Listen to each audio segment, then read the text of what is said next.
Welcome to the Old Time Radio Superman Show from Boise, Idaho. This is your host, Adam Graham. If you have a comment, email it to me, adam@adamsweb.us, and be sure and rate the show on iTunes. Also, I do encourage you, if you love superhero stories, to pick up my book bundle, the Powerhouse Heroic Adventures Bundle. It brings you my first 3 novels, all in a single package. You get Tales of the Dim Night, Fly Another Day, and Powerhouse Hard Pressed, either as a single ebook or audio book through audible.com or the iTunes store. You can also check them out individually with Tales of the Dim Night, the first book. Alright, well now it's time for today's episode of Superman. The original air date, July the 29th of 1948, and this is The Voice of Doom, Part 17. Faster than a speeding bullet. More powerful than a locomotive. Able to leap tall buildings at a single bound. Look, up in the sky. It's a bird. It's a plane. It's Superman.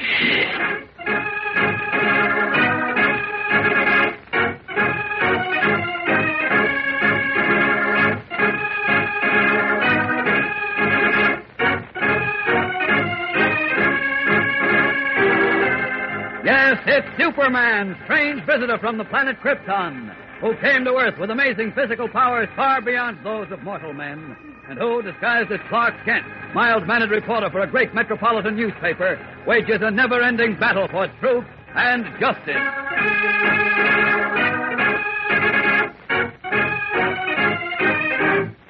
Today, after a frantic night-long search, Superman finally locates Batman in a lonely farmhouse, but arrives to find the wooden structure in flames. Captain Dawson, are you sure he's in there? That's where he said he'd wait, in the house. All right, then. Have your men stand by with first aid equipment. What are you going to do? What do you think? Go in after him, of course. No, Superman, you can't. Look, the whole place is caving in. It's too late.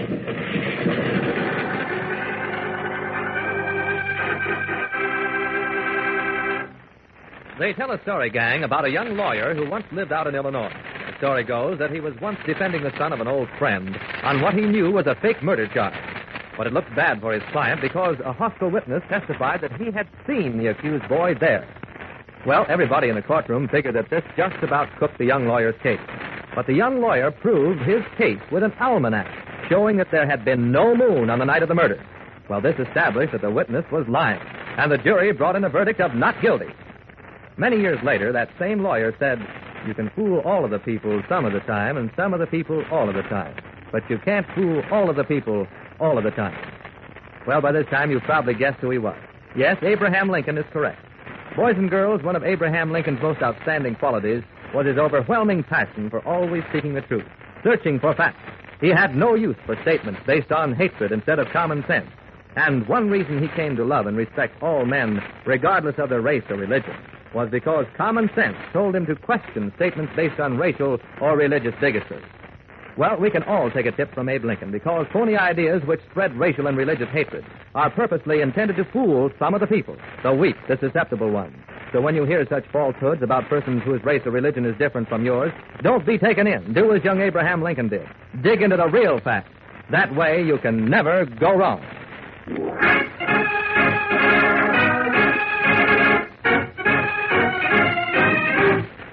And now, the adventures of Superman. Following the ruthless killer Butcher Stark to a secret rendezvous with the Scarlet Widow at a lonely farmhouse, Batman managed to phone the police and tell them where he was. And they, in turn, passed the information on to Superman, who had been searching frantically for his friend.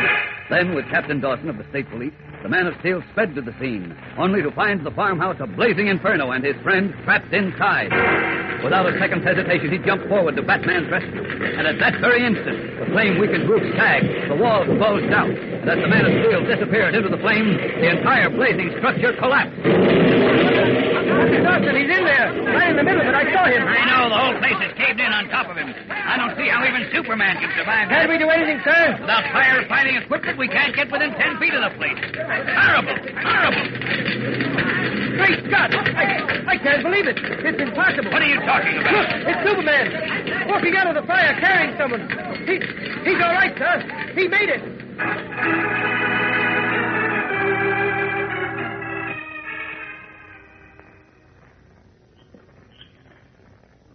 How do you feel now, Batman? All right, I guess. You'd better lie still. My men are fixing up a stretcher. We'll get you to a hospital. Hospital, nothing. I'm all right, I tell you. Take it easy, pal. How in the world did you do it, Superman? Oh, I found Batman on the floor just as the roof started to cave in. I managed to shield him, and that was all there was to it. You mean the house caved in right on top of you? Yes, but I've got a pretty thick hide, Captain. Listen, what about Stark? Did you get him? No, we were too late. Can you tell us what happened, Batman? Sure.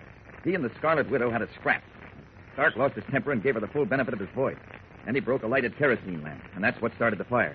Oh, sure. And you were listening, so you were knocked out by his voice, too, eh? Yeah, but I saw it coming, so Uh-huh. I covered my head with my cloak, blotted out as much of the sound as I could, and then, too, his back was to me, so I didn't get the full blast. Good. But the widow... She's dead, Batman. I saw her lying in there, but it was too late to do anything for her. Well, where do we go from here? Well, we've only won half the battle. The more important half is still to come. Getting Stark, you mean? Right. How about it, Captain Dawson? Can we get to work right away? Of course. We'll go back to Lincoln and start the biggest manhunt this state has ever seen. Good. Let's go. Attention, all county police. Be on the lookout for Butcher Stark, escaped convict, wanted for murder. Description as follows.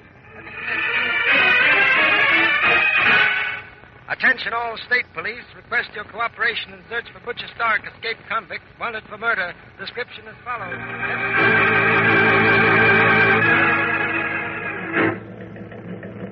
State lines are all being guarded, Superman. Every road is blocked. Fine, Captain. What about the neighboring states? They were closed an hour ago. Beetle couldn't get through without being seen. Good. That's right. And it looks as if all we have to do is wait. That's all we can do. But suppose he does break through. He did it in Metropolis, you know. We'll still have a line on him, Batman. We can alert bordering states in 5 minutes. They'd be on the job immediately. Good enough. I hope you warned everyone about the power of his voice, Captain. I did, but I've had a lot of questions about it. Frankly, they think I'm crazy. Well, they wouldn't think so if they could hear it. In any case, they're on the alert for anything out of the ordinary. Yeah, all right. Slightest indication of trouble, and they'll shoot to kill. Well, can't do any more, I suppose. Nope. Now keep your fingers crossed.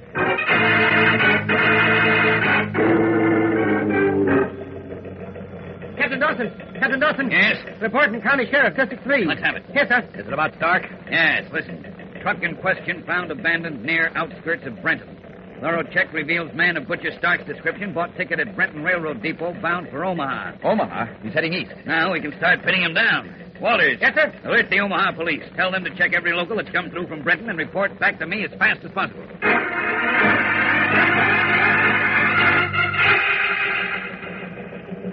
Report from Omaha, Captain Dawson. Right, thanks. Any news of Stark?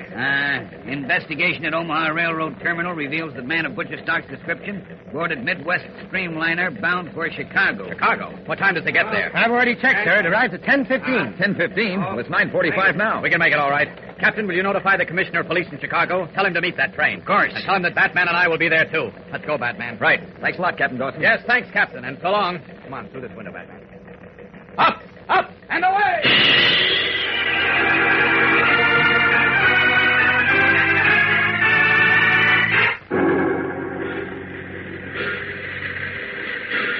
Almost all the passengers are off, Superman. I know, Batman. Stark wasn't on the train. You sure you haven't missed him? Positive, Lieutenant.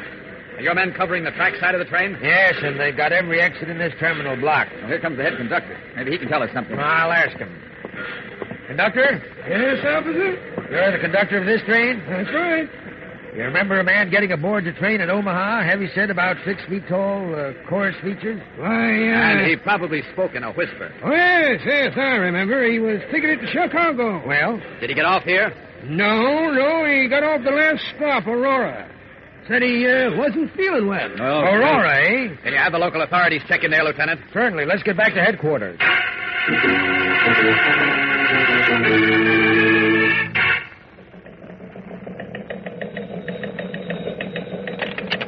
Lieutenant Byron speaking. Yeah? Yeah. You sure? Okay, thanks. Lieutenant, was that... Yes, Batman, that was a report from Aurora. Well? Bad news, Superman. What is it? No trace of Stark can be found there.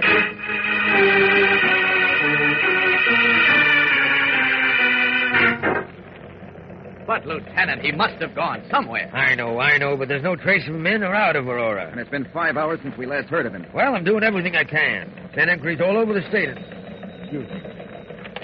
Byron, speak. What's that? Good news, I hope. He did, eh? Well, thanks. Goodbye. Well? Good news this time. What is it? Stark chartered a plane at the Hammond Airport. A plane? For where? He's heading east to Metropolis. That's all we want to know. Come on, Batman, let's go.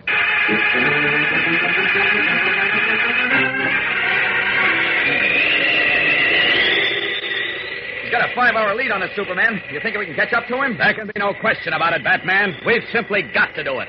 Faster!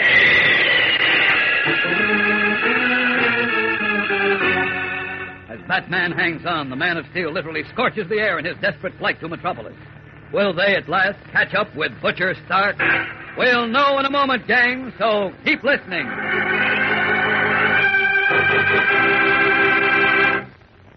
Gang, I'll bet that if I were to start telling you the story of Peter Rabbit, chances are you'd say, "Oh, can it? That's old stuff, kid stuff. We've heard it before." Well, you'd be right, of course.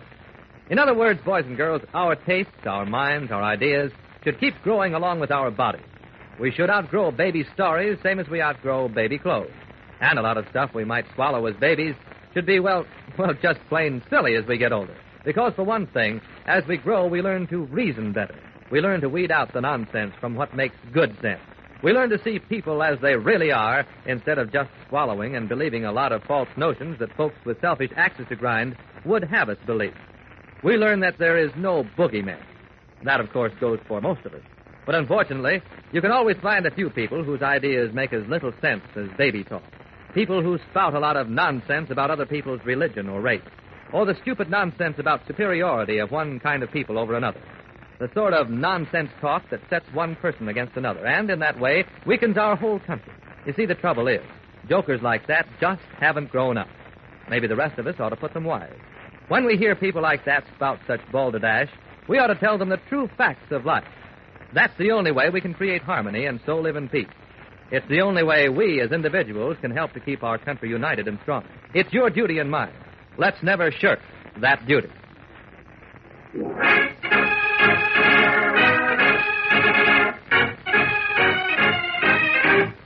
And now, back to the adventures of Superman. Speaking eastward from Chicago to Metropolis with lightning speed, Superman and Batman cling tenaciously to the trail of Butcher Stark, the ruthless killer whose voice contains deadly sonic power. We join them now in Central Police Headquarters, as in their disguises of Clark Kent and Bruce Wayne, they question Inspector Henderson. Did you get the message from Lieutenant Byron, Inspector? Yes, I got it. And you covered all airports, I hope. I certainly did. Well, what happened? That plane never landed. What? What do you mean it never landed? That's what I said, Kent. I just got a report from the Galesburg police. Well? The plane Stark chartered cracked up in the mountains. Oh, no. How did it happen? Well, they don't know.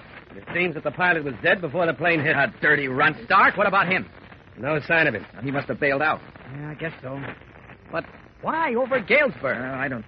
Of course. Huh? What is it, Bruce? The Sonic Laboratory is in the mountains near Galesburg. Well, that's right, but what And now I remember. The Scarlet Widow claimed he was losing his power. What? So he said he was going to do something about it. Wait, Scott, you mean he thinks that by going back to the Sonic Lab he can renew his power? An insane man can think anything, Clark. Then we've got him. Come on, Bruce. We're on our way to a showdown. Leaving Inspector Henderson open-mouthed in bewilderment, Kent and Bruce Wayne stride quickly and purposefully out of the office.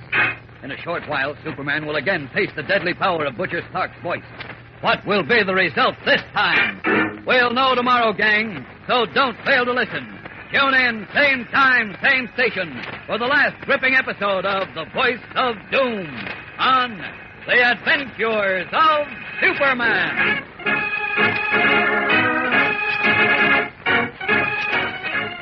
Superman is a copyrighted feature appearing in Superman DC Comics Magazine and is brought to you Monday through Friday at the same time. Watch for the Superman Adventure serial, soon to be shown at your local movie theater.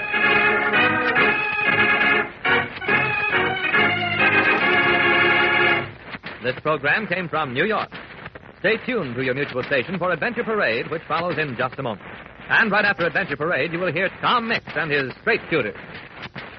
This is the Mutual Broadcasting System.